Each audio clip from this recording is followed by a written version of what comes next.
Ahead of November 11 off-cycle elections, President Tinubu sues for peace, presents flags to APC candidates. Public opinion as of today is that APC is the party to beat in these 3 states. We are very excited about it. National Assembly passes 2023 appropriation bill of 2.176 trillion naira. Pushing the effect of the recent critical economic policy decision of the federal government. The Nigeria Governors Forum engaged state commissioners to mainstream policymakers and implementers for effective service delivery. We just have to work out an arrangement that makes this a win-win situation.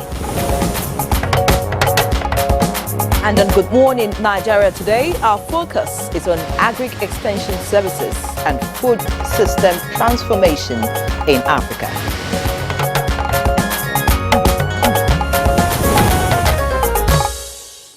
All right, as the saying goes, charity begins at home. So we must deepen our conversation to domestic issues. And that brings to mind the recent declaration of state of emergency on food security.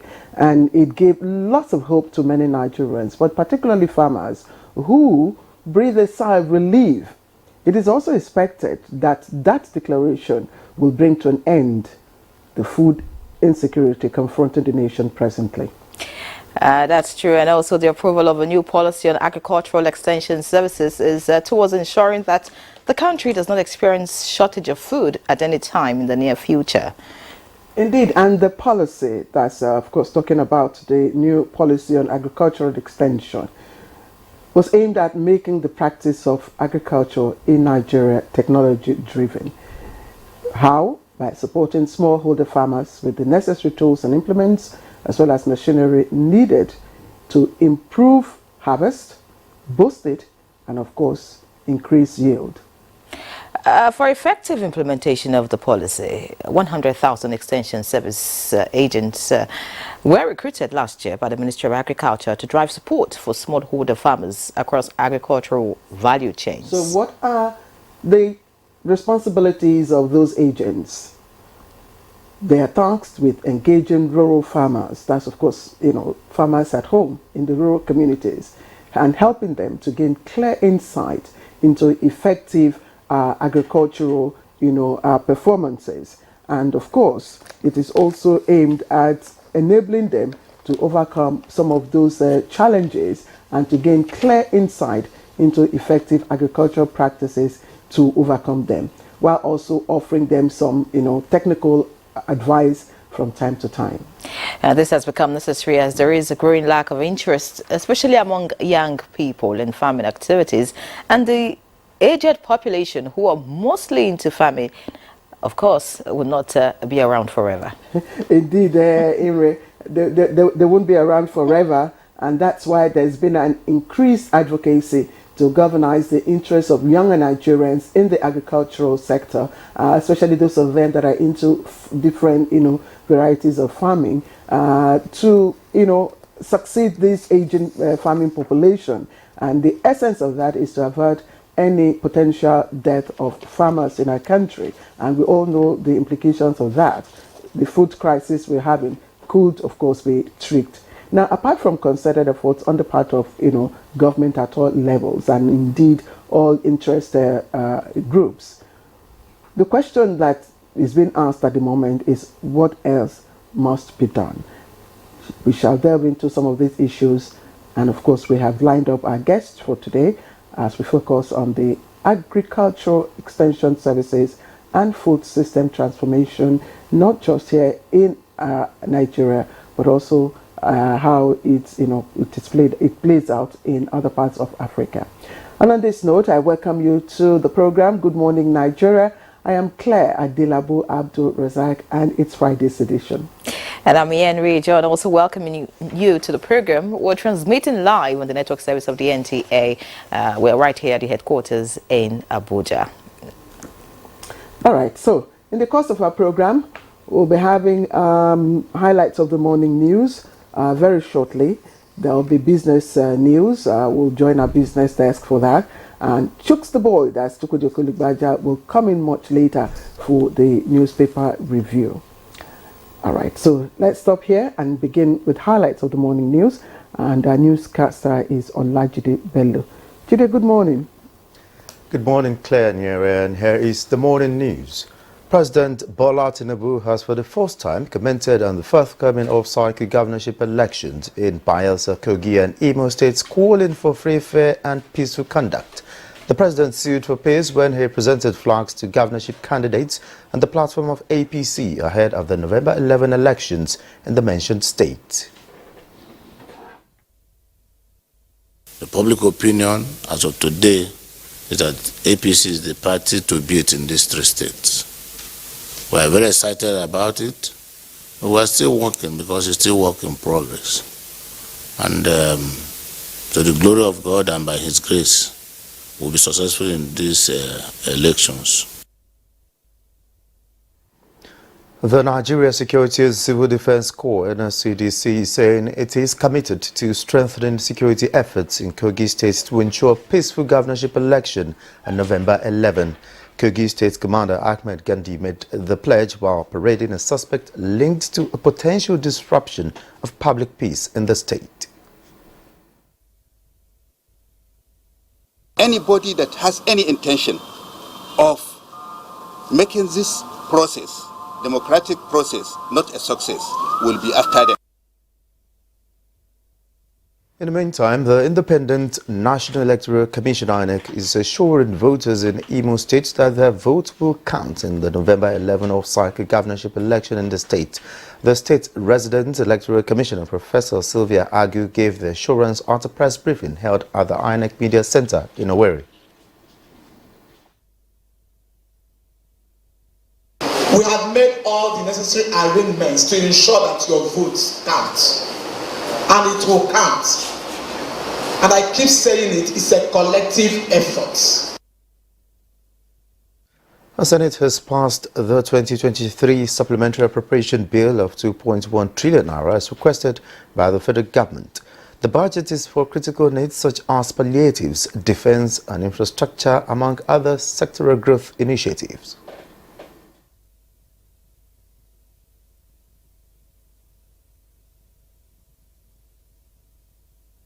The effect of the recent critical economic policy decision of the federal government. Provide additional palliative measures, including the wage award for public servants, the enhanced cash transfer program, which is intended to benefit the most vulnerable members of the society. Provide additional funds for critical defense expenditure urgently required for peace and security of lives and property. Similarly, passage of the 2023 supplementary bill of 2.176 trillion naira was the major feature during plenary of the House of Representatives, which has proceeded to transmit the bill to President Tinubu for assent. Ministry of Agriculture and Food Security, 103 billion. Service-wide vote recurrent, 515 billion. We have approved that 35,000 increment. So far, we have approved about 210 billion naira for Nigerian workers, and I'm sure they are going to see that, in fact, as soon as possible. So it has been approved by the House of Representatives today. Nigeria's scorecard on healthcare delivery has come under public scrutiny in recent times, with concerns around brain drain, or what in the Yoruba parlance is usually referred to as Japa syndrome. Now, in addressing these and other challenges, the Nigeria Governors Forum is engaging 36 health commissioners to build resilience among policymakers and implementers for effective service delivery. We just have to work out an arrangement that makes this a win-win situation for the person who wants to Japa and for the country that wants to benefit. The knowledge I've acquired here, I'm going to actually meet with stakeholders in the state and discuss the ways to improve the health sector. The presidency has cleared the air on the presidential yacht provided for in the 2023 supplementary appropriation, explicitly describing it as an operational naval boat and specialized security gadget suitable for high-profile operational inspection and not for personal use of the president. A statement by the special advisor to the president on information and strategy, Bayon Onuga, explains that the said provision is called presidential yacht by way of nomenclature only because of the high-level security features. The statement adds that the naval boat was ordered by the Navy under the previous administration with a payment request in excess of 200 billion naira. Bayon Onuga said President Tinubu, however, approved 62 billion for the purchase following the request submitted by the Office of the Chief of Naval Staff to the Ministry of Defense, while enjoining Nigerians to support the efforts of the federal government in securing the country. The statement makes it clear that President Bola Tinubu's administration respects the views of Nigerians on all matters of public concern, hence the need to clear any misconception and misunderstanding of the issue. And those are the news highlights for now. Good morning, Nigeria continues with Yere and Claire after this break.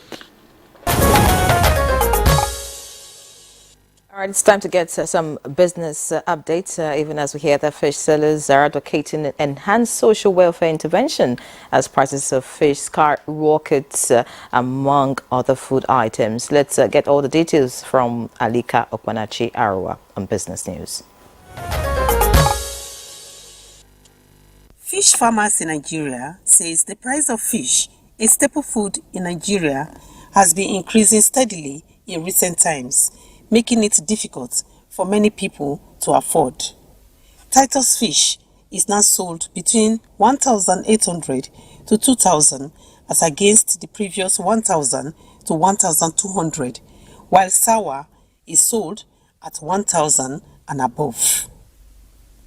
They note that the hike in prices of food items generally has significantly impacted on the prices of fish.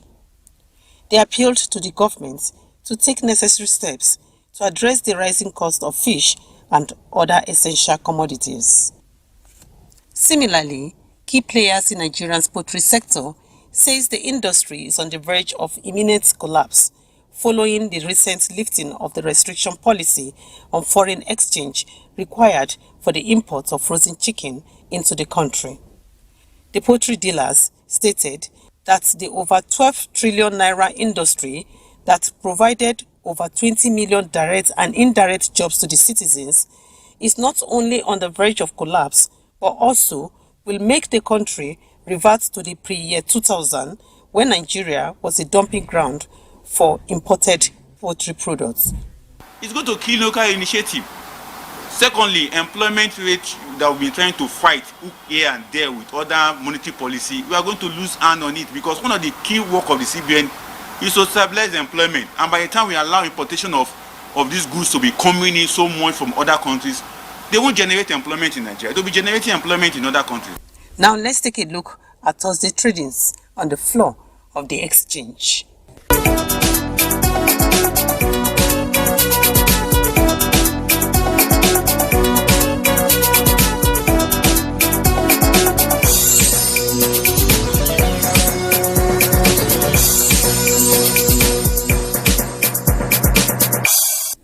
With business news, Alika Okwanachi Arwa.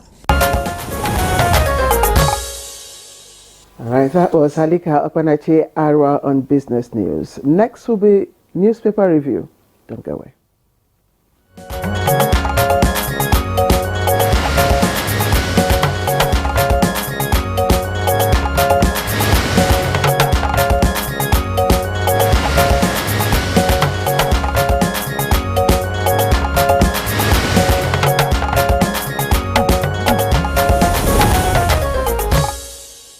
And our newspaper reviewer, Chikudi Okolugbaja, is right here this morning. Good morning, Chikudi. Yeah, how are you doing? Good morning. Very well. See you again. Yes, Chooks the boy. Hi. It's Friday. It is Do Friday. you have your dancing shoes on? Well, you can see my combination this morning. I'm trying to look unique. I didn't want to say that. My mouth is good. Somebody said, You are reddish in the middle, then you're brown at the feet and brown at the head. I say, leave me alone. And the eyes. It's my choice, okay? Of course. You're the one who defines your style. It's not about Thank you, any my other dear. person thinks. After all, it has led you guys to noticing. All right, Fix. So let's take a look at the papers that we have this morning. Just starting with the leadership this Friday. We have the lead story, which has a kicker. Amid public outcry, Presidency, Navy clarify 5 billion naira budget for yacht. The writers, Tinubu doesn't need yacht to work, says aides. It's part of our fleet replacement for defunct one. That's coming from the Navy. Lawmakers move allocation to student loan. Away from that story, just below the page, we have Labour may fly Ajeru abroad for treatment. And beside the picture story this morning on the Leadership newspaper, we have court orders unconditional release of Emefiele. Above the masthead, we didn't change INEC Commissioner nominee's name. You want to find out what's going on, and details can be found on page 18 of the Leadership. Next to that, we have Wike approves maintenance funds for National Mosque, as well as the Christian Center. All right, so these are some of the stories in the Leadership this morning. All right, so the Blueprint newspaper follows this morning, and we have student loan scheme gets 5 billion naira boost. The writers said it okays 2.176 trillion naira supplementary budget. Tinubu never asked for presidential yacht, and that's coming from the spokesman. That happens to be in all the papers this morning, and you can read up the details on page 6 of the Blueprint. Above the lead story, we have 42nd International Convention. Our fellowship not for sale, says Anna President, and details can be found on page 18. Above that story, in a blue strip, we have other stories here, just below the masthead. Uzodimma accuses Ajeru of politicizing labor issues in Imo. Next to that headline, NCAA warns pilots, airline operators over bad weather conditions. Details on page 17. Quickly taking a look at the picture story here. Just below it, we have CBN begins clearance of forex backlogs. Analysts see stable economy. And JP Morgan shows stronger naira by year ending. Details on page 17. Finally, from the Blueprint this morning, we have Rivers crisis. Bala's meeting with Tinubu not to hand over party to president. PDP governors. And then we have say Fubara Wike face-off has national consequence if unchecked. Details on page 6 of the Blueprint. So that's it. Okay, so let's look at New Telegraph and all the stories that Henry, read out from the two papers are also here. So I'll just keep those reports on the presidential yacht, and of course I'll move to some other stories on the front page of the New Telegraph. But let me quickly read out the rider to the lead story on the front page of the New Telegraph, which is also on the 5 billion naira presidential yacht. And it says, rate security allocation, that's the House of Reps, rate security allocation by 70 billion naira. NSA's budget from 28 billion naira to 50 billion naira. Reduce service-wide votes by 100 billion naira. And 6 state of emergency on malaria. Presidential yacht belongs to Navy. That's according to the presidency. So it's not the presidential yacht. It could be the Navy's asset. And that's the riders to the lead story on the front page of the New Telegraph.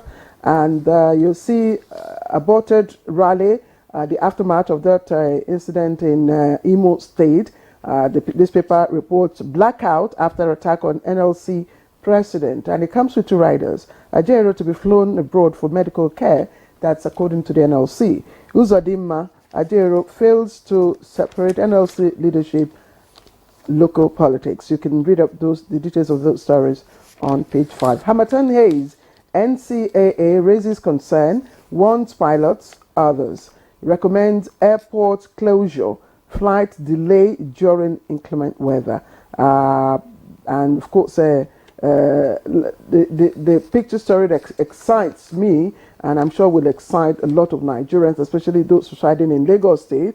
Chooks the boy, you were in Lagos. You know how Lagos used to be in those days, but today I like what is happening, the kind of development that is springing up in Lagos. The picture story on the front page of the New Telegraph gives us the aerial view of the newly built overpass of the Lagos Rail Mass Transit Red Line project at Yaba. It was commissioned yesterday by the state governor, Babajide Sanwo-Olu, and of course, it's a sight to behold.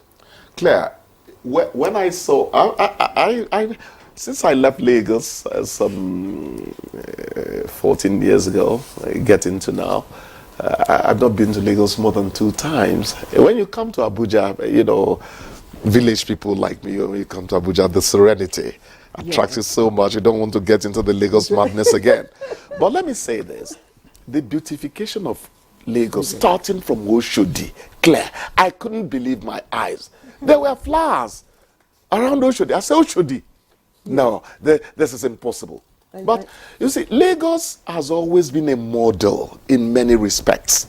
People are talking about internally generated revenue. Now people are becoming inventive, and they become a genius at getting revenue. And all. It's Lagos that led the way. So the beautification we're looking at, it didn't start yesterday. It didn't start yesterday. And it's a product of government continuity. Government continuity. Yes. And again, you see, you have to take it again to how the president started when he was a governor there.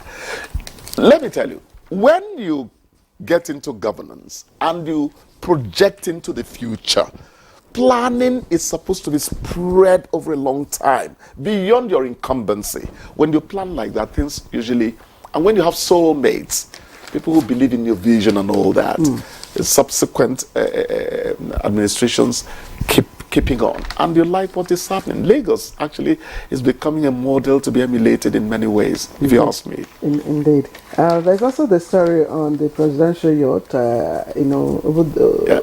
yesterday, throughout the social media. People are giving different interpretations of what it meant, whether it belonged to the president or whether it was, the asset of the Navy and all that. So what do you make of that? The thing is this, President Biden has special craft when it comes to if he's going to move on water and all that. So maybe that's what the Navy is talking about in this case. When you say it's for the president and all that, well, maybe it's reserved for the president when he indeed needs to make a trip on water, within a short distance and all that. I've not read the story fully, So maybe that's the argument they're making. But what interests me is the movement of that 5.5 billion that was going to buy that yacht. They moved it to join the money for student loans. And now the money is up to 10 billion for student loans. And I said that is something. That means they responded to the public outcry. Precisely. It's good to listen to the people.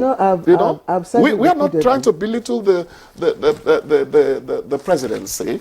Our president deserves the best, if he needs to move on water in a good craft, watercraft. But when you look at what society yearns for at the moment, you need to match society's needs, in the present, with your expenses and all that. But again, we need to also understand the utility of the vessel. The request was made by the Navy, Utility of the vessel. Do you own one? No. We need to know as put forward by the Navy. Okay, we need to know. We need to know. Okay. We need to understand why the Navy made the request. Whether the request, was valid or not, yes, or not. That's what I was saying. That Navy would, what do you call the Biden's aircraft, Air Force One. Air Force One. Or on water as well. There's an equivalent. It's not. So if the president needs to move on water, it's not going to move on an ordinary boat or whatever. Maybe that's what I say again, that I've not read the story fully, but maybe that's the argument they're making. For crying out loud, when our president comes out, he must look presidential in every... and besides that, the yes. fact that, security is, supposed to be at its best wherever the president is. So is why maybe whatever kind of yacht that would be gotten for him and his entourage, just in case he has to move on water, has to be a little bit different from, just the regular kind of... I don't know whether security is more... security is going to be more like it. Otherwise, I could tell you, let them put him in a gunboat. But before we let you go, choose. No, a gunboat won't be so comfortable for the president of the Federal Republic of Nigeria. No, but it won't be so comfortable in it. So, I'm just before we let you go, I hear the director saying it's okay. Before we let you go, there's a very important warning that NCAA, concern that NCAA is raising, and this is specifically to pilots, and it says warns pilots and others, and is making a recommendation that during this Harmattan period, airports, they're recommending airport closure, flight delay when the weather is not good. Yes. So those pilots that are in the habit of being adventurous, that's the right word, should take note of NCAA's warnings and not risk in one sentence. Besides warning pilots and airline operators, I think VIPs should also be included to this list. Yeah. Because sometimes VIPs, they insist that they want to move. They insist. Well, yes. Those ones are on hire. The ones who are more interested in are the ones that... The commercial ones that have more passengers. Passenger intake. No, but every life is important. Yes. But let people not get reckless. It's an annual reminder, come to think of it. Harmattan, for those of us who are very sensitive to weather, I already feel the Harmattan. It's coming. Yes. There was rain on October 30th at National Hospital access. Hailstones all over the place. Claire, I went back to my childhood and I started picking those ice. So what did you do with it? No, I didn't do anything with it. Okay. I just know that I picked them up. And I think we'll leave the conversation at that point. I thought you put it in your mouth. No, I didn't. You didn't bring me here for confessions, okay? Okay, so that's newspaper review. Many thanks, Chukudi. Nice having you again. So we'll take a break now. When we come back, we'll get into the conversation on agricultural extension services. Stay with us. All right, you're watching Good Morning Nigeria on the network service of the NTA. Our next conversation this morning was on Agric extension services and food system transformation in Africa.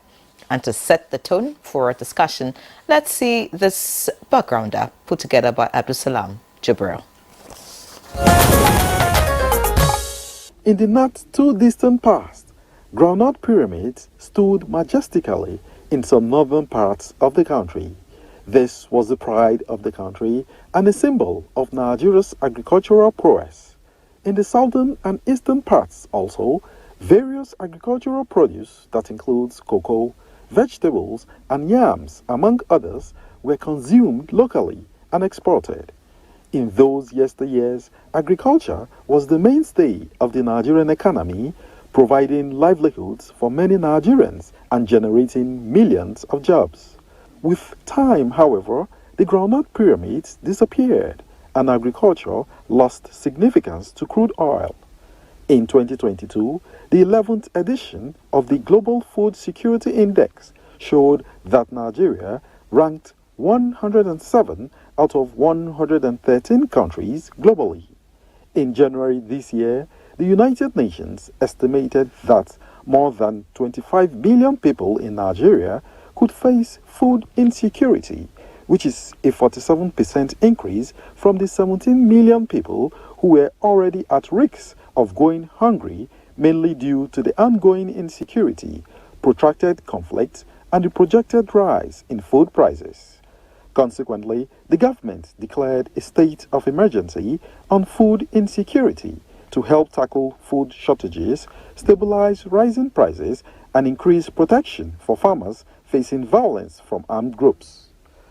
The development is in line with the government's short, medium, and long-term strategies towards addressing the challenges of food affordability and accessibility in the country.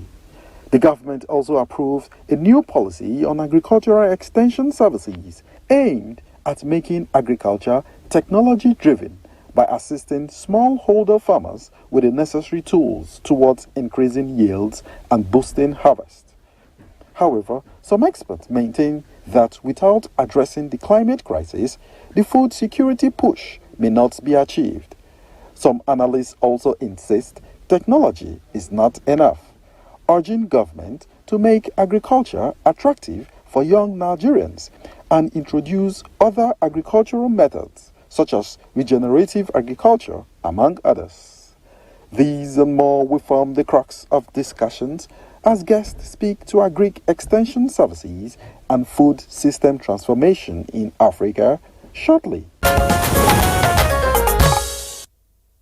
Abdulsalam Jibril, thank you. So let's get started with our conversations. First, introductions, and we have here in the studio live Dr. Diola Lodbanju.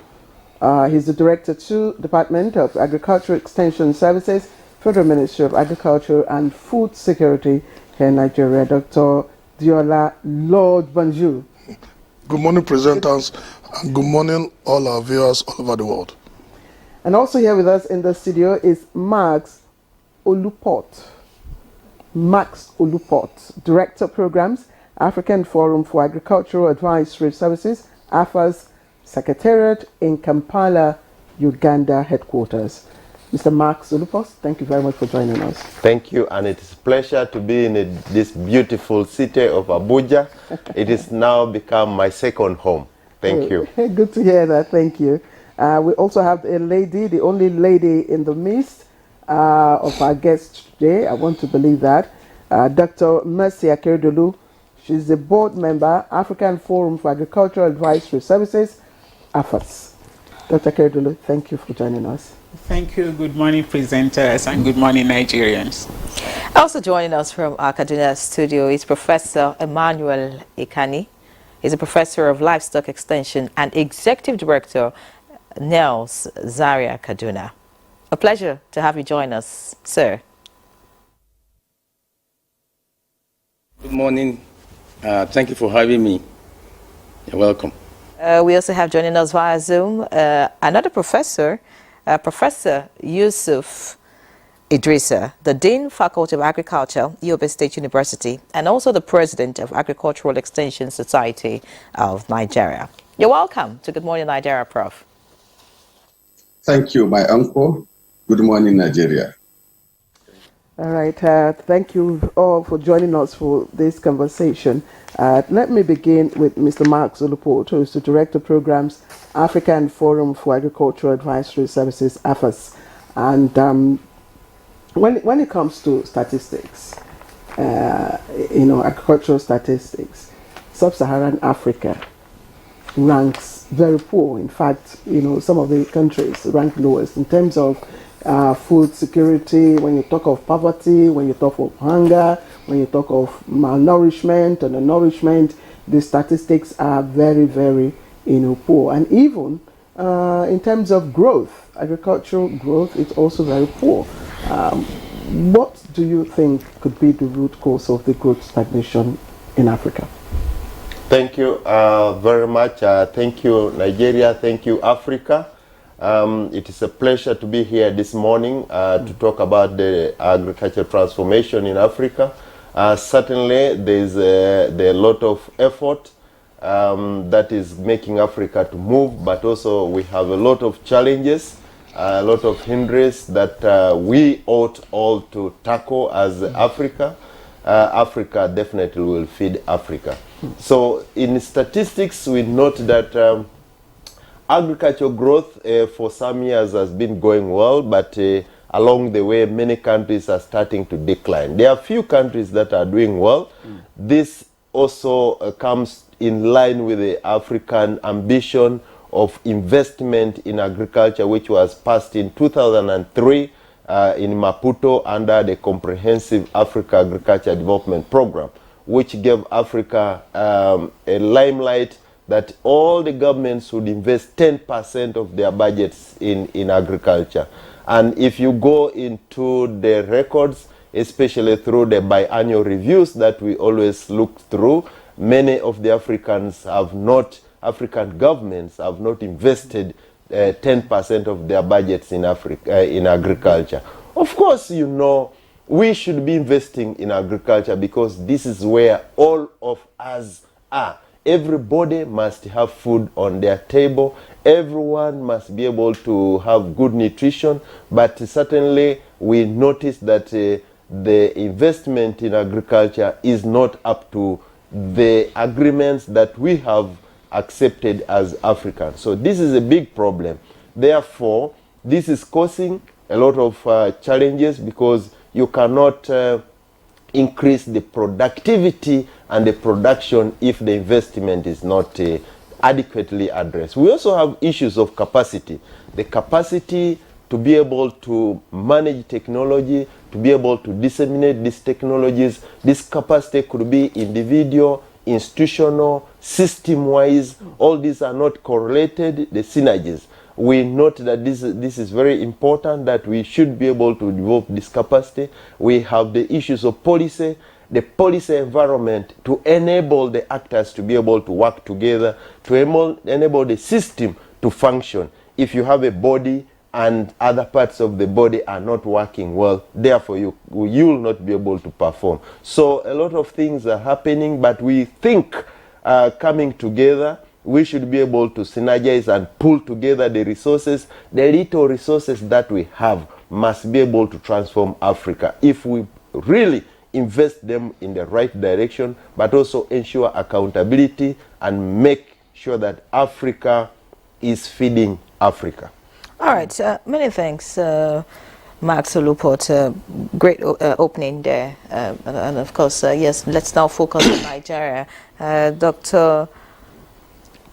Lord Banjo, you just heard Mark Soluport talk about the issues as it affects Africa and different countries. Looking at Nigeria specifically, and if we look at the agricultural sector, there are so many issues. So I'd like you to please just let us know what really are the factors affecting agriculture in the country, and then looking specifically at our topic, which is on extension services. Why is Nigeria also ranking low in that regard?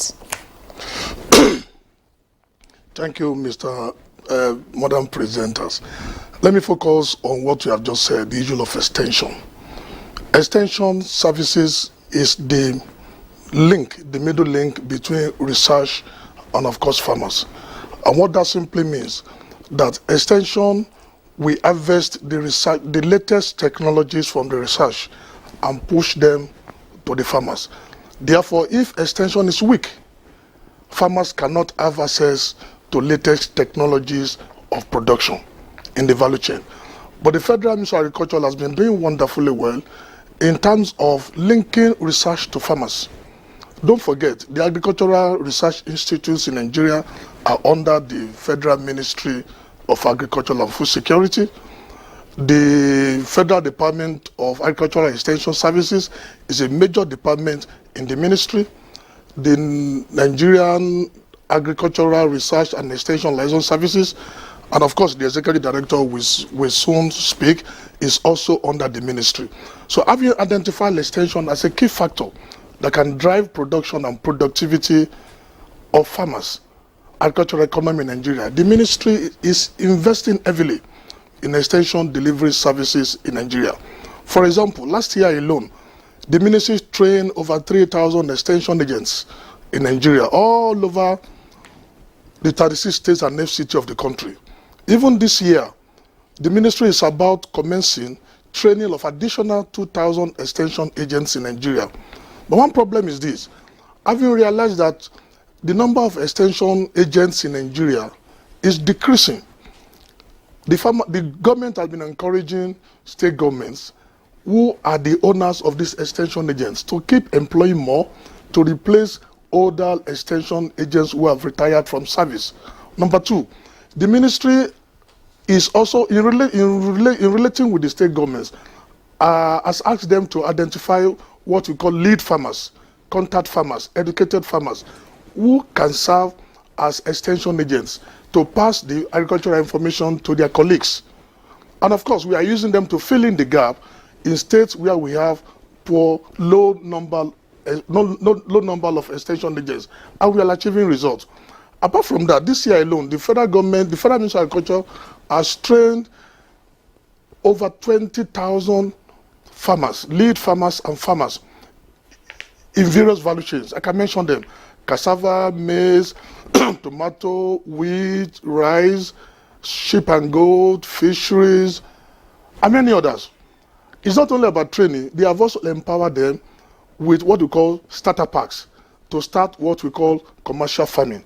And let me tell you, one of the major problems of Nigerian agriculture is that people still see farming as a subsistence occupation, in which case they produce only to feed themselves and little is left for sale. And we are saying you can't have a good living if you are still producing the way you have been producing food in the last 50, 100 years. The emphasis at the ministry level is to scale these farmers up to what we call commercial agriculture, producing to earn income and of course feed your family, make more money and live a good life. So we are shifting farmers from subsistence farming to commercial farming, and that has been the policy of the government, to encourage farmers to scale up from producing for themselves alone to the level of producing for themselves and selling the surplus to farmers. All right. We will get back to the core issue of the extension, and also find out whether the services that they render in Nigeria are demand driven, whether we are just providing holistic extension services, because if they're not demand driven, then we probably will not be able to meet the target of food security. Thank you, Dr. Akeredolu. I just like you to box what Dr. Oluport said just a few minutes ago about Africa feeding Africa. There have been several instruments initiated to encourage within the sub-region, to encourage Africans within the sub-region to relate amongst themselves. Of course, we know the trade liberalization policy instrument via the free protocol on free movement of goods, and we also know there is AfCFTA at the moment, which is also to encourage Africans to trade amongst themselves. But we've seen little of that happening, and so I'm wondering, can you just put into context within the agricultural perspective what Africa feeding Africa really means? Yeah, thank you very much.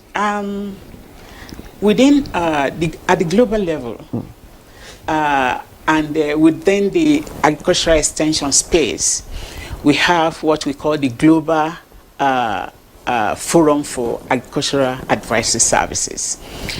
At that level, there is a coordination, coordinating all continental bodies in advisory services. And in Africa, we have what we call AFAS, the Africa Forum for Rural Advisory Services, which Max Oluport already mentioned. This forum at the continental level brings together all national bodies. We have what we call country chapter at the national body, at the national level. This country chapter in Nigeria, we have what we call NIFAS, the Nigeria Agricultural Advisory Service Forum. Now, this is a forum both at the global, at the continental, and at the national.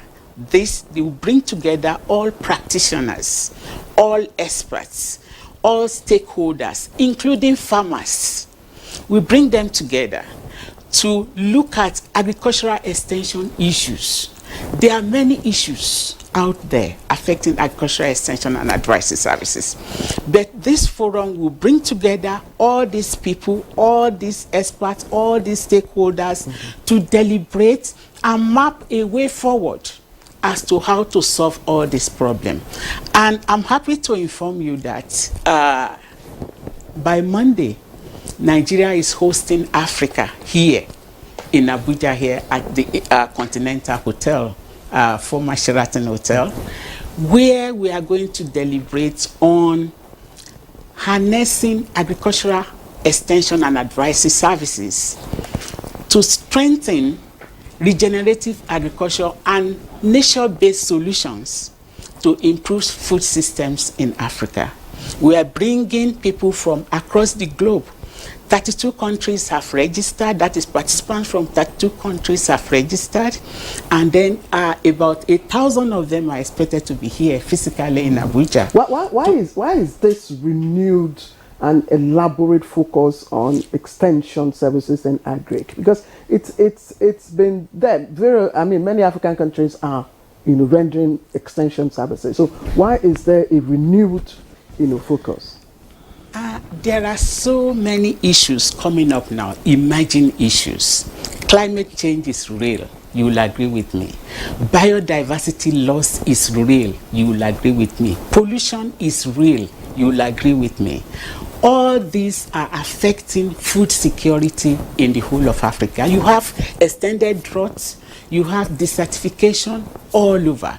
So there is need for our farmers, smallholder agriculture, to be equipped with the necessary knowledge and skills that they need to combat, to mitigate against all these problems that we are having now. So it's only agricultural extension that is the interface between research, Lord Banjo already said, between research and the farmers. We need to strengthen that, them with the knowledge and the skill they need to take to the farmer, and also take problems of the farmers to research, so that together we work together to solve all these problems that are emerging and that are real. All right. Thank you, Dr. Kerdulu. We get the picture straight now because of the issues you already mentioned, climate change, drought. Of course, we need to do research, the kind of seeds, the kinds of, feed and all of that, that will be required to get farmers to produce optimally despite the challenges that we'll face. I would like to quickly go to Professor Yusuf Idrissa now, Dean Faculty of Agriculture in Yobe State. You've listened to our guest in the studio, and yes, the need to scale up extension services just so the farmers can, get better output, and yes, we'll be able to feed ourselves. And like Max Oluport said, Africa feeding Africa. But I am a bit worried about how all of this will play out in Nigeria, because at the moment we're having a drift of young people from the country, and if we're bringing the whole of Africa to Nigeria for a program to talk about extension services, do you think that in Nigeria we have what it takes to scale up our extension services, considering the fact that even those who are in school at the moment, studying agricultural extension, for example, don't intend to practice. Some are not even interested. Some are just there because, maybe the course they wanted to study, So what really is happening, as regards, getting a lot of people interested in extension services in the country? Professor. Thank you, my uncle. Good morning, everyone. Let me start by saying that the biggest room we have in the world today is room for improvement. And the second point is that agriculture is very, very dynamic. Maybe I start with a small background that if we look at the trend in agricultural production and productivity vis-a-vis population engaged in agriculture, in so many countries, including the advanced countries today, we look years back, they were reporting what we are reporting today, that 60% is engaged in agriculture, 80% of the population is engaged in agriculture. That may sound as if agriculture is so strong that is carrying a large proportion of the population. But the bad side of it is that it is telling about the level of productivity in agriculture. If more than half of the population are in agriculture, Yet we cannot produce much to feed ourselves, to take to the market, to supply raw material for our industries. It means the per unit productivity is low. That is one. Now, in these same countries that were reporting this trend, you look at it today, in some countries, less than 10% are engaged in agriculture. In fact, in some countries, about 4% are engaged in agriculture. These 4% are able to produce enough to feed their households, to feed the other population that are not in agriculture, to supply the raw material to the industries, to export, and even to have reserve that would be given to other populations in distress. All this is because of the improvement in productivity. And that is what extension is all about.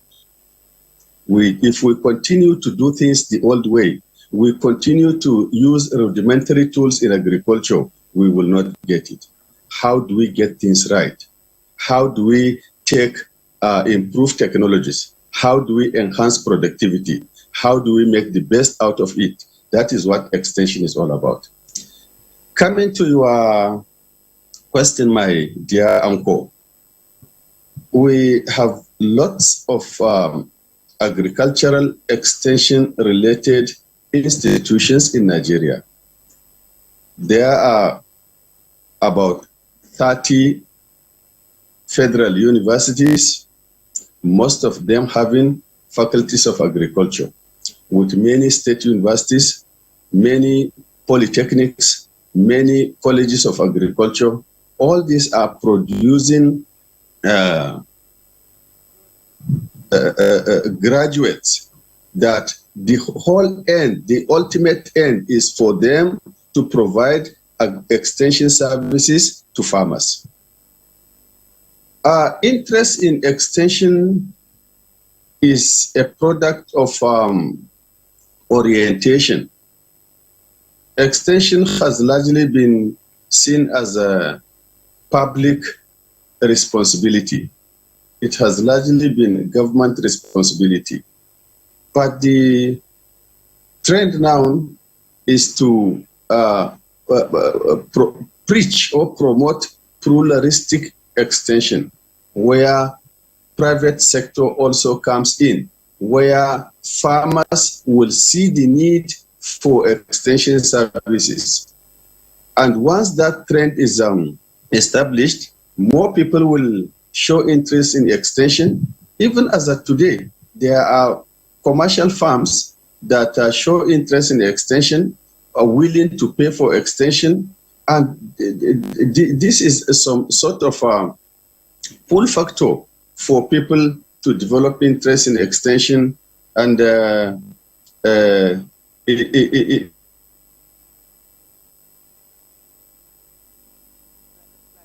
we're experiencing a hitch there with Professor Idrissa. I'm sure we'll get back to you once we're able to sort that out.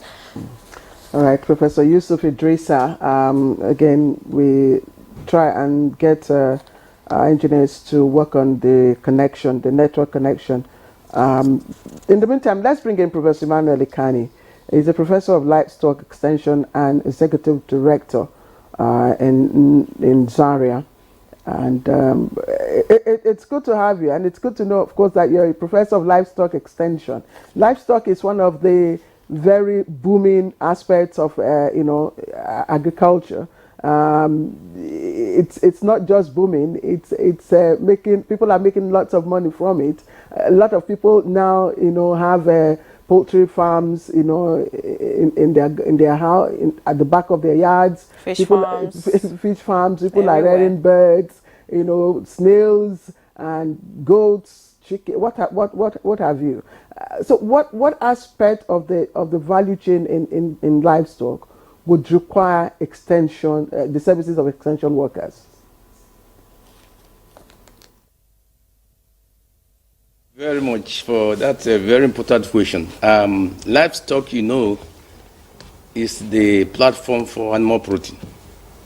And generally we're talking about agriculture. The matters of agriculture are matters of life. And like we have just discussed, until we fix agriculture in the nation, in the continent, whatever thing we are fixing remain unfixed. Because food feeding is paramount. So having said that, your question is about the livestock sector. The livestock sector has the mandate of giving us animal protein in form of meat, milk, and egg.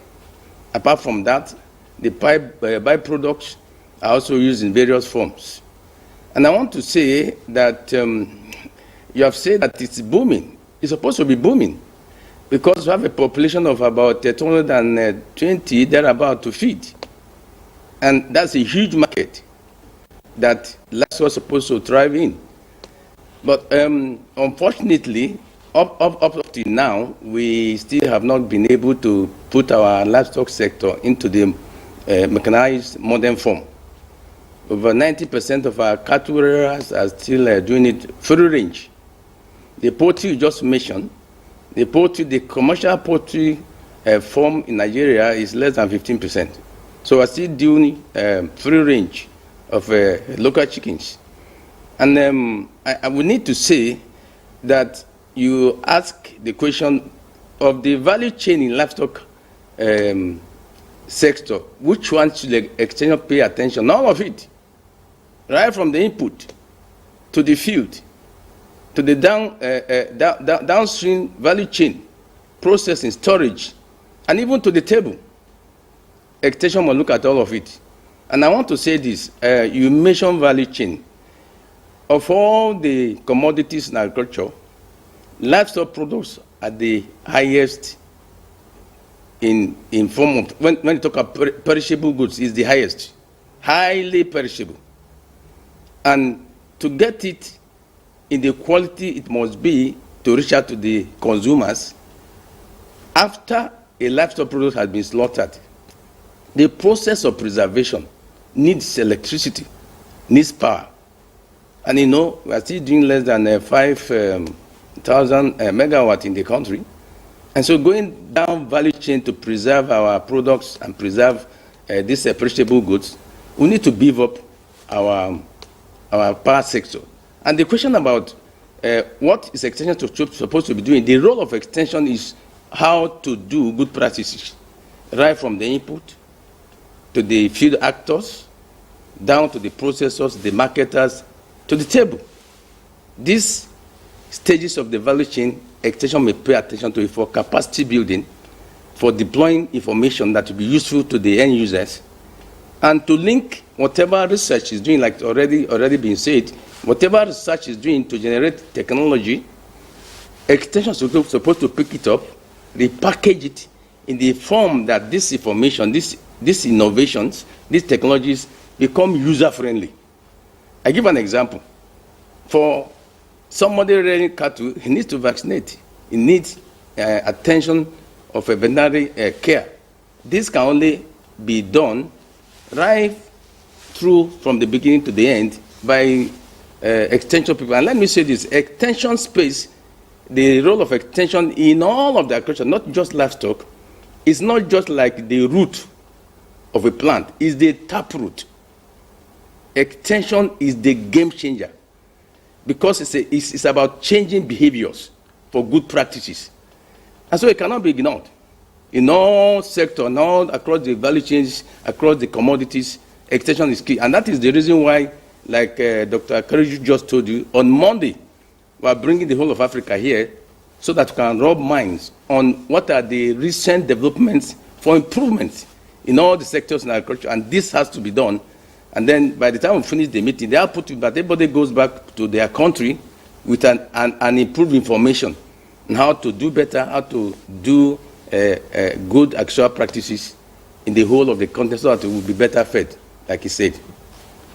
Sorry, Professor Kani, just to take this further, you know, chicken is probably the most common, you know, poultry, you know, reared by almost everybody.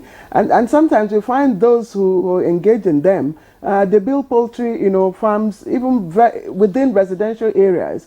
And you could smell the stench coming from those poultry farms. And you have chickens that are so mighty, so big in the market when you see them, and when you eat them, that they taste differently. And what kind of advice, what kind of information will those who engage in chicken farming, so to speak, require? The information about how to do any business is very critical. Poultry is a business outfit. And for anybody to go into it, you should have information about how it's being done, right from the beginning to the end, to the market. You are talking about doing it in the neighborhood, about the smells of the fishes. Yes, a farmer that is an educated poultry farmer cannot just put a poultry location anywhere, anyhow. There must be an information of where the poultry should be located. There must be an information how the housing should be built.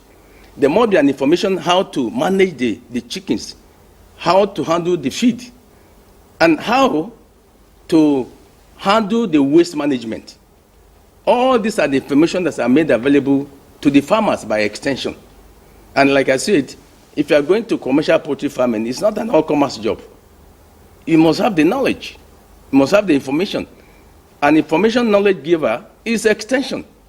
And so the other one you mentioned about the feed, yes, like the poultry you mentioned, over about 55 to 60% of the components of feed, the ration that given to poultry, is maize. And I've not had a breakthrough in maize production yet. And I have always said, for us to have a breakthrough in poultry production, and even in dairy, in milk production, we must have a breakthrough, first of all, in cereal, particularly maize. And so maize must be key. It must be key if we must move from traditional way of keeping livestock to the commercial form. Because if you are keeping animals indoors, you must bring food to them. You must bring water to them. Healthcare must be brought to them.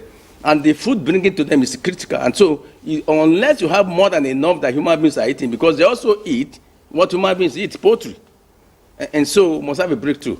And for the ruminants, the one that eat grass fish, it is very important for us to begin to pay attention to pasture production.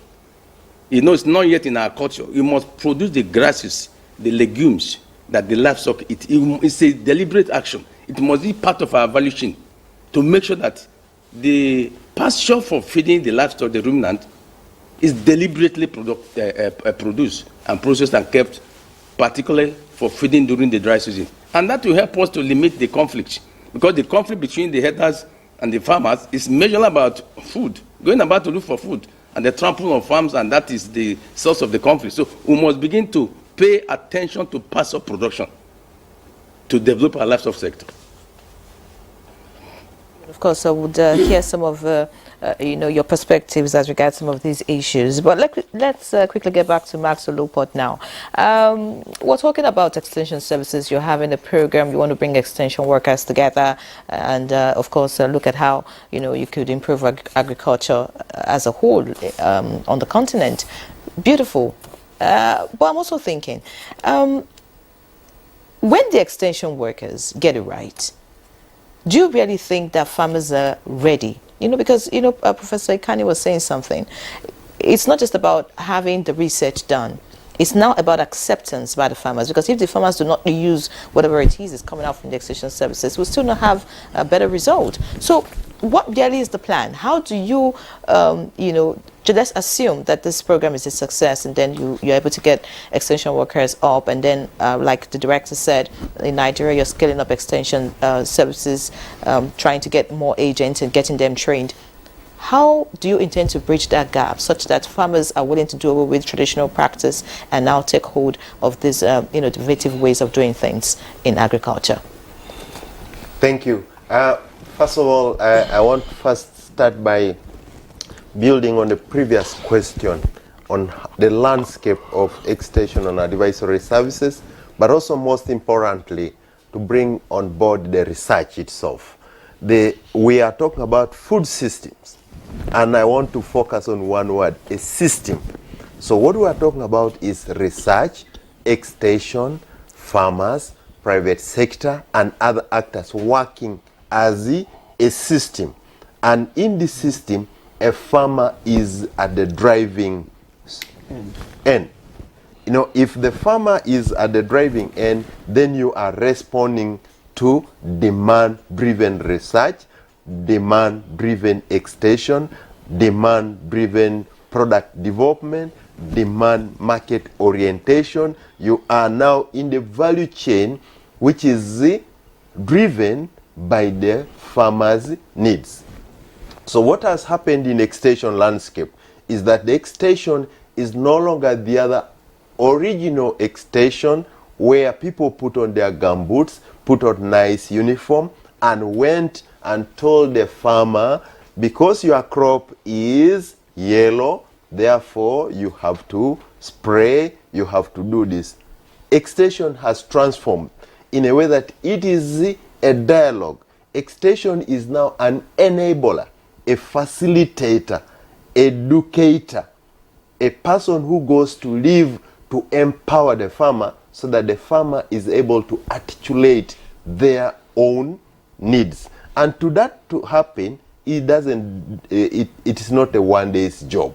It is a job that needs a transition from telling the farmer the realities on the ground and the farmer's understanding. And that's also what we call co-creation of knowledge.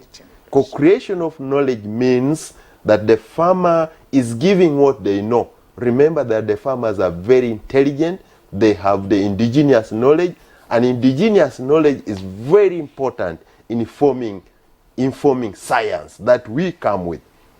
So when you have a mix of the indigenous knowledge, the way the farmers are doing their work, then you now introduce new things. That is, in extension, the philosophy is we start from where you are, we move together to the next direction.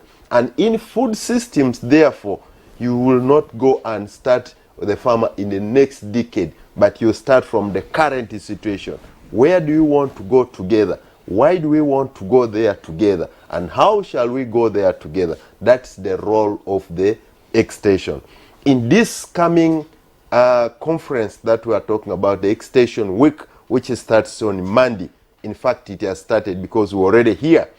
It is going to have a dialogue where we're talking about what are the innovative extension approaches that can be used to respond to the issues of climate change, like Dr. Kerelul mentioned, to respond, to ensure that we have regenerative agriculture, to ensure that people are using nature-based services, and all the conversation is more to sustainability. Sustainability, we have to produce today, feed the current population, but be mindful of the coming population, the next generations. After we are all gone, we need to leave the land to produce for the next generations ahead of us. So we have to set the ground today by using innovative extension approaches which are informed by research, which are also informed by the level of the private sector in terms of making the money. Yes, I get all of that, Olupot. Now, my question is, you're going to do all of that in this conference. I'm saying, how will this knowledge be passed to the farmers? How do you intend as, extension workers now who are championing the cause and saying, oh, well, we need to improve extension services? Because I'm saying it's not just about having the knowledge now. How will it be passed to the farmers who are the ones to implement whatever it is, you come to a conclusion at the conference? So maybe the director wants to respond to that. Because and then are the farmers willing to change? Because some of us we just want to stick with what we've known, and are they willing to take whatever it is that's coming out from the extension services? Yes. But before the director, I think that first of all, the people coming, most of them are extension agents, extension workers, and some of them are working with the farmers on ground in Africa.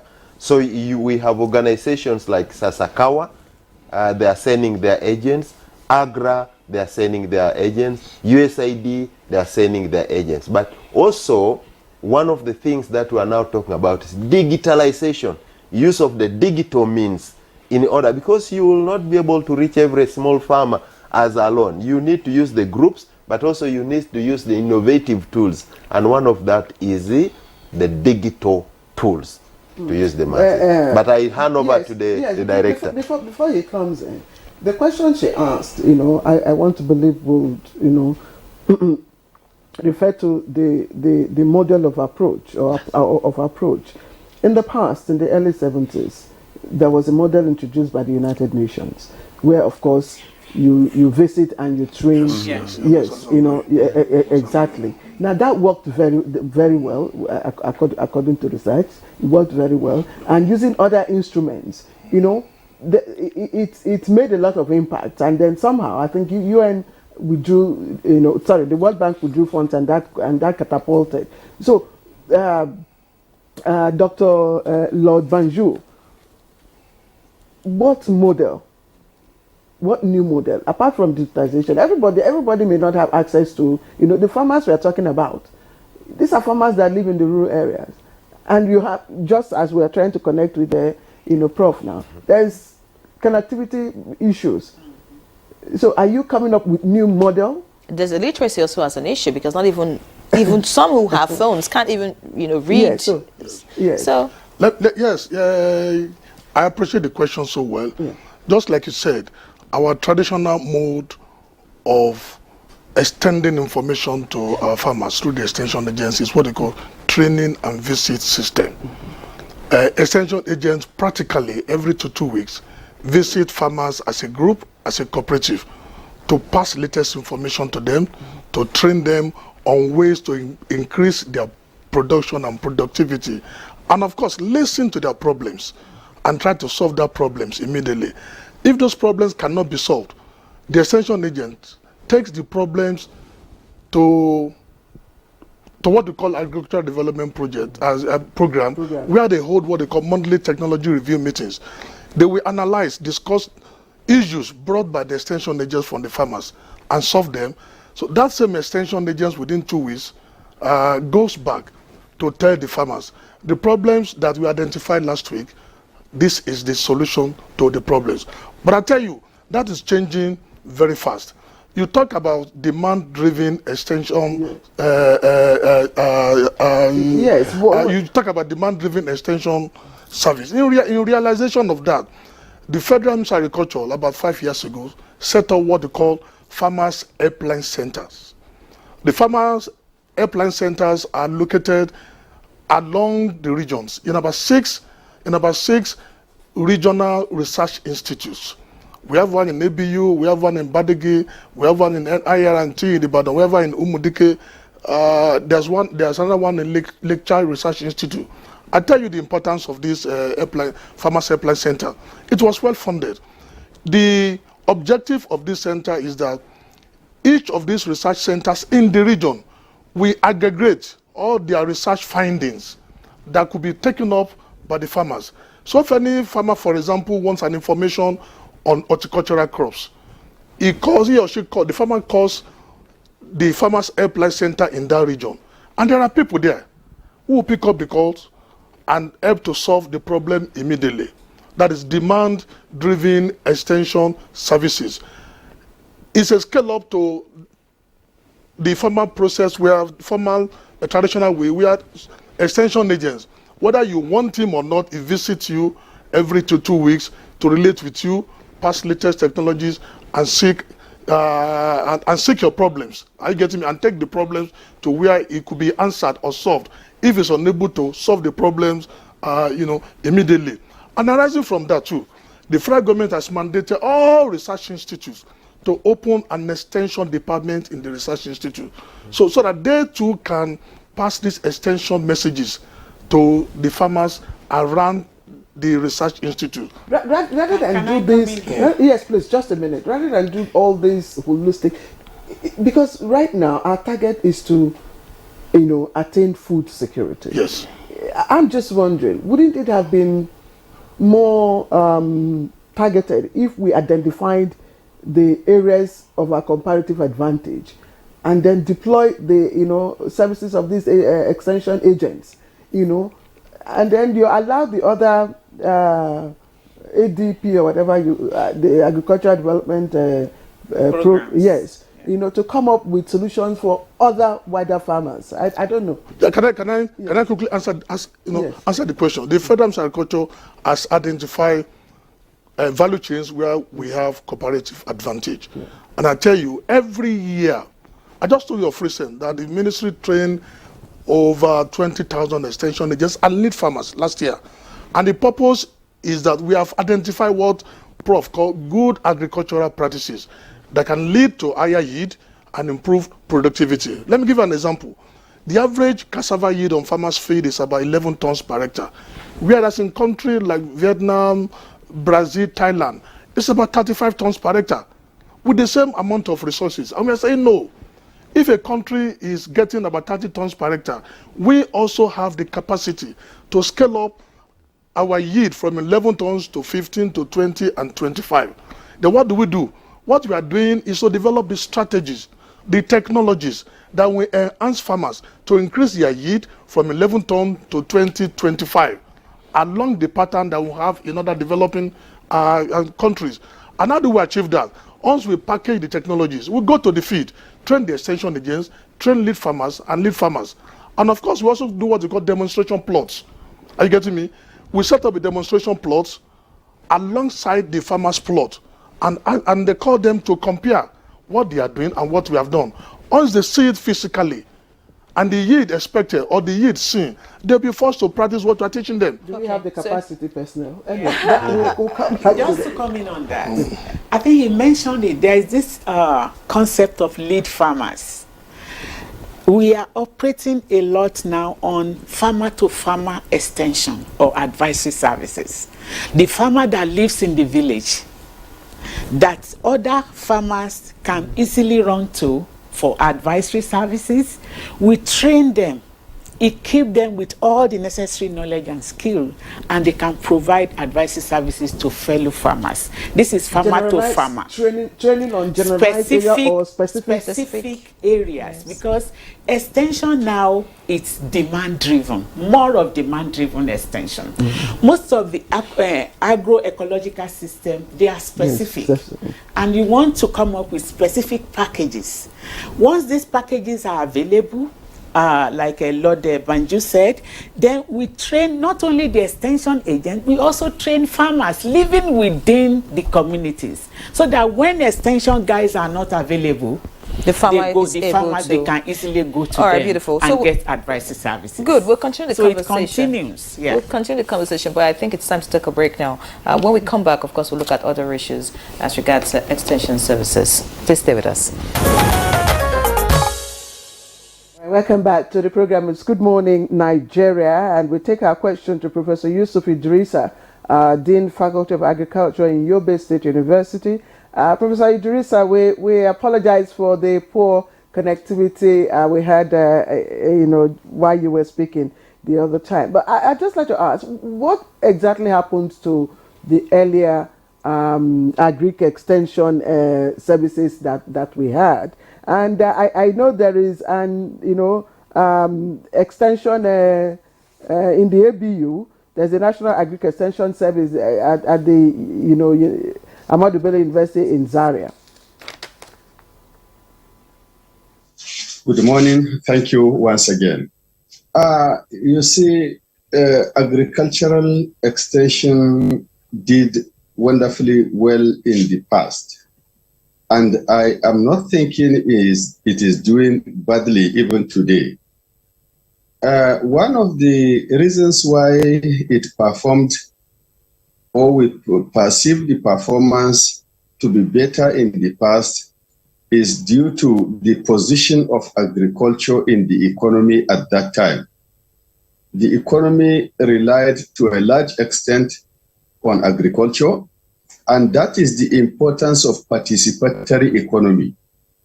Economies like agriculture, mining are participatory in nature. You need people to do something before the government will get cocoa to export and get revenue, before the government will get groundnut to export and get revenue. Before whatever is the revenue spinning commodity, it is men and women that go to the field and ensure that commodity is produced. And in this case, agricultural production is highly dependent on extension, and it paid well for government to invest in extension so that more of such commodities will be available and eventually revenue will be available to government. And that is the danger I have with non-participatory economies, such as oil-based economy, where you need only few technologically oriented individuals to trace or identify where the oil is deposited. You need another technology-based with few participants to drill out the oil and so on and so forth. So that type of economy takes away attention of government from the masses compared to when it was a production-based economy where you need the man and the woman to go to the field and produce. Admitted, it was largely using crude tools, but extension played very, very important role. In fact, we had commodity-based extension. Extension was driven by the need for exportable crops. But even today, we are not doing badly. We have built more institutions, as I said earlier, that are providing extension services. And the issue is, as at today, we are talking of how best to deliver extension services to farmers. The focus of extension is all category of farmers. But we understand that majority of the farmers are the small-scale farmers. And then proportionately, the focus of extension should be more on these small-scale farmers for two reasons. One, as I said, they are more in proportion. Secondly, they are less in terms of educational qualification. Some of the big-time farmers are people who are retired civil servants, people who can read newspapers, people who can listen to electronic source of information, but the small-scale farmers are largely in the laggard category among adopter categories. So unless these technologies are taken to them, unless it is put to them in a manner they will understand, unless it is put to them in a way that they will be convinced to at least try, we can be taking these technologies and it will always bounce back. Now that is the point. What are these appropriate approaches and methodologies that we can use such that if we take these technologies, it will be received by the farmers? One way is to enhance participation of the farmers. Technology delivery or extension service delivery has largely been seen as the top-down approach, where technologies are developed at the top and then taken and, in quotes, dumped on farmers. It's not dumping. Actually, it is taken to the farmers. They have no knowledge of why these technologies are developed, how they are developed. Is it appropriate to their socio-economic domain? Is it appropriate to their cultural domain? So this one will put some sort of skepticism among farmers with regards to technologies. Okay, thank you very much, Professor Idrissa.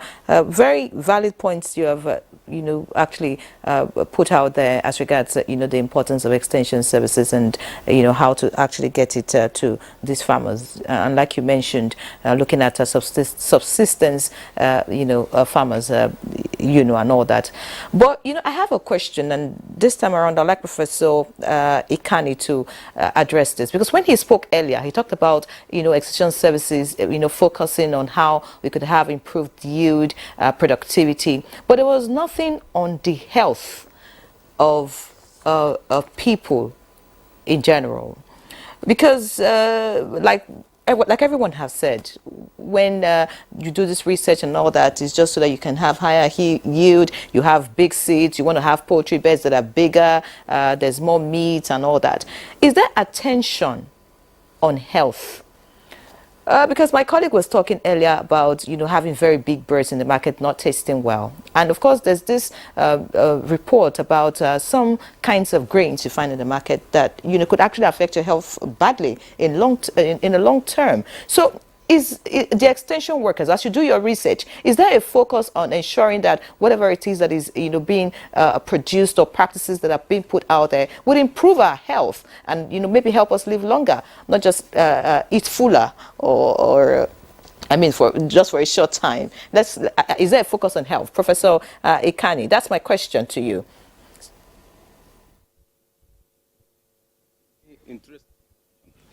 You ask me which area of the value chain will the extension be looking at. I say all of it, including the table, and that is nutrition. Food is not just about eating, it's about nourishing, and nourishing has to do with health. And like you said, the Ministry of Agriculture and Food Security has a whole department of veterinary services. In their work is to look at the health, not just at the end products, right from the beginning to the end.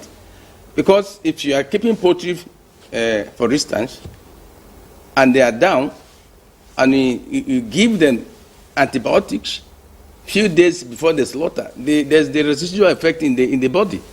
And so the ministry has a whole veterinary services that is a department.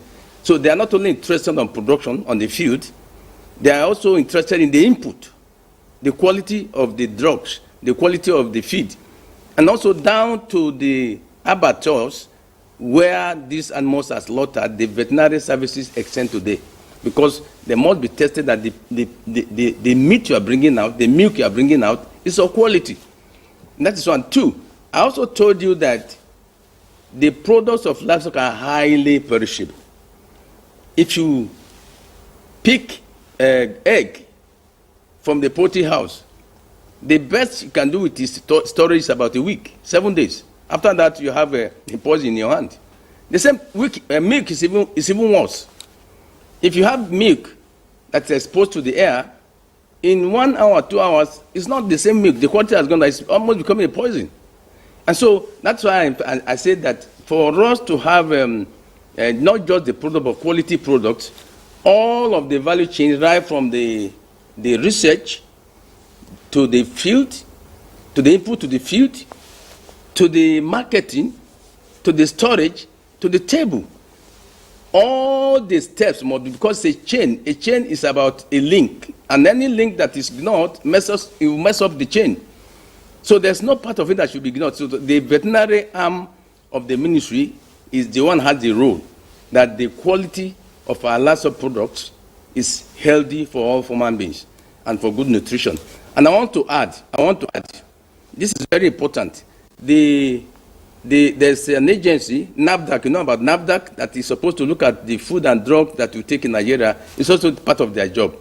Nobody should have any meat that is being sold in the market and it's of a sensitive product, that NAFDAC shouldn't have an input with respect to the quality and the health implication. Whether it is in the shop, right, it's in the commercial, in the open market, or in the supermarkets. Whatever it is that is a product of meat, a product of livestock, NAFDAC should have an input. If it's particularly packaged food products of the livestock, they must have a NAFDAC input that this is safe for human consumption. And those are the areas that we look at. Thank you. My question is to Mr. Max Oluport. When the World Bank withdrew funding for the training and visitation model, of course it impacted on the ADPs, and we saw what happened to them. Here in Nigeria we have Fadama 1, Fadama 2, Fadama 3. Right now I don't know what happened. I know we heard a lot of noise, a lot of news about Fadama projects. You earlier also talked about the lack of political will to even invest 10% of the government budget to agriculture. So I'm just wondering, what in this new system that you're driving, this renewed drive, what will be the structure and investment sources? Thank you very much. First of all, allow me to get back to the compliments to Prof. Kani. in terms of the extension and nutrition. I think that's very important because many people think that extensions do not talk about nutrition, but we do talk about it very seriously and passionately. And we have had programs which we call integrating nutrition in extension. And also when you talk about agroecology, regenerative agriculture, climate smart, all these concepts are driven towards having producing food in a more nutritious and a sustainable manner. And we are looking at a human being, the health of a person at the center. So agroecology is using less external inputs as much as possible. We're talking about, can we be able to reduce the infestation, the infection on crops without necessarily spraying? Because as you use the chemicals, there's also an impact on the chemical. But we're also cognizant on the fact that you need a fertilizer at least to some level to boost the production, to boost the productivity. But we need to know the threshold so that you put the health of the farmer, our own health. Remember when I started, everyone has to have food on the table. So the health is critical for all of us. In Africa, for example, we've gotten some of the crops like the high iron bean, which was mainly for health issues. The quality protein maize, which is also on health. The orange flesh sweet potato, which is also on health. And all these were promoted by the extension workers through either farmer field schools, farmer-to-farmer learning, the village-based agents and all that. Coming back to your question, ma'am, is a very pertinent question. But I will say that governments also have done a lot of work. But the government alone cannot do everything. While we get back to the train and visit, which was by the World Bank, I think the reason why the train and visit had some criticism, critiquing, let me not say criticism, but it was critiqued, that, you know, the magnitude of work that was given to extension worker was too much, yet you had few extension workers because it was every time go and visit. But now the extension can be provided in a group where one extension worker can have, like the director already mentioned, those other centers, you know, you can bring a number of farmers. So while the train and visit was extremely very good approach, it had also its downsides because it was heavy, it needed a lot of investment. Now coming back in terms of where do we get the investment to ensure that the extension advisory services does its role? This can be done in partnership. The government should invest, the private sector should be on board. We need other partners. That's why the concept of public-private producer partnerships will play a very important and significant. Is that part of the agenda for your conference? Yes, we are going to be talking about that. It's about the synergies. How can we synergize? In fact, it's about how do we bring the partnerships? How do we complement the efforts of government? Government can provide the services, but it cannot do it alone. Exactly. You need the private sector.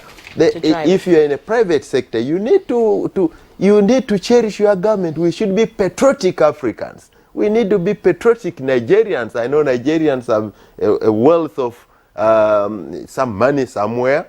And they should be able to invest and support government and say, yes, we need our people to be prosperous. And that's the vision of African Union Commission, a prosperous Africa, Africa driven with peace, Africa where people collectively put the resources together. And we end up always by saying pulling and pulling together. The P-O-O-L and the P-U-double-L. Many thanks, Max Olupot. Well said. Now, I'd like to get to Dr. Diola. When you spoke earlier, you talked about training extension service workers. I'm concerned about all of this. I tried to ask Professor Ikani earlier about what's happening in the academia. If we really have people who are going to school to study, agricultural extension and ready to, work in that field and, increase the manpower. When you talk about training extension service workers, is it that you just pick people randomly, and train them and tell them to go out and begin to tell farmers what to do? Or is it that these people are actually qualified? I'm asking because this is Nigeria. Different things can happen. Because I'm sure they are being paid, to do this work for the federal government and all that. So how do you... the workers you currently have, in the extension services, how are they being sourced? One. Then two, do you really think, you're a director in the Ministry of Agriculture, I'm sure you understand what's happening as regards agriculture, maybe in different schools, and you have contacts with, different departments of agriculture in different universities. Do you really think that what they are being impacted with in school is what they should have, or is the knowledge sufficient, for them to be able to practice and then so that we can have qualified people doing this? Because if the extension services, you have a conference, you have the research output, or you have an output out of the conference, and then the person you're sending as an extension service worker doesn't understand what you have given him, there'll also be a misinformation somewhere. So please just explain to us and let us know how you go about that. Yeah, first and foremost, the extension agents that we employed are qualified agricultural graduates, not necessarily agricultural extension graduates, any graduate of agriculture. Number two, it is in the purview of every state government to handle extension at the state level. Therefore, they are the one who normally employ the extension agents. Because agriculture is on the concurrent list. It's for both the federal government, the state, and of course the local government. Though the bulk of the extension agents are domiciled at the state level, and by extension at the local government level. Secondly, when they are employed, they are given the required training to perform effectively as an extension agent. Of course, the training does not stop there. That's what they call training and retraining, as long as we have new information coming out. And that's why we have what they call RIFIN, Research Extension Farmers Input Linkage. Whatever research has carried out or has found out in terms of breakthroughs, they are passed to the extension. Input is also important. Quality input is important.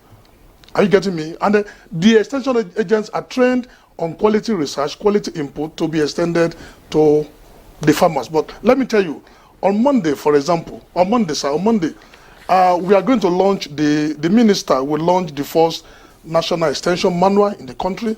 We don't have unified extension manual until now. It's going to be launched, and the minister will also launch the national agricultural extension policy that will define extension services delivery in Nigeria. I like that. Just the last one, and in less than 60 seconds, if you may, please.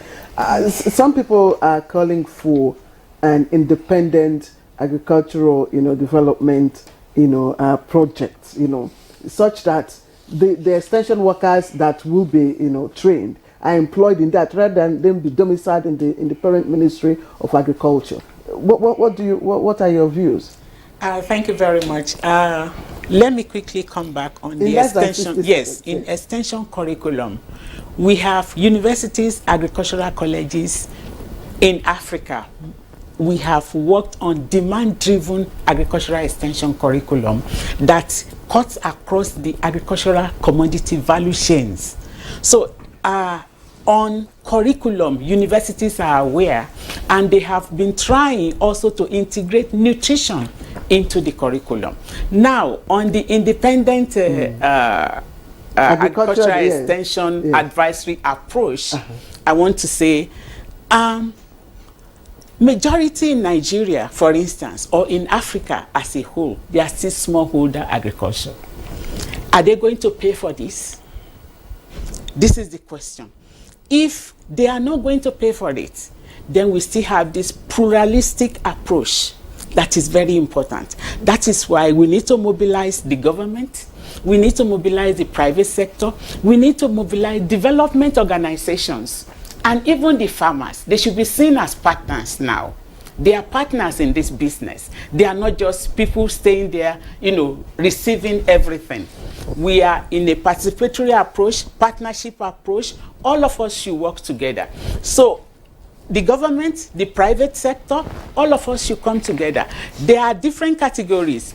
There are some that can pay for agricultural advisory services, but majority of our farmers, except they go into groups, we need to go to them, discuss all this with them, and these are things we'll be discussing in this on Monday event. Okay, many thanks, Mercy. Just because of time, I just wanted to ask, you have a lot of female, do you have a lot of women in agricultural extension?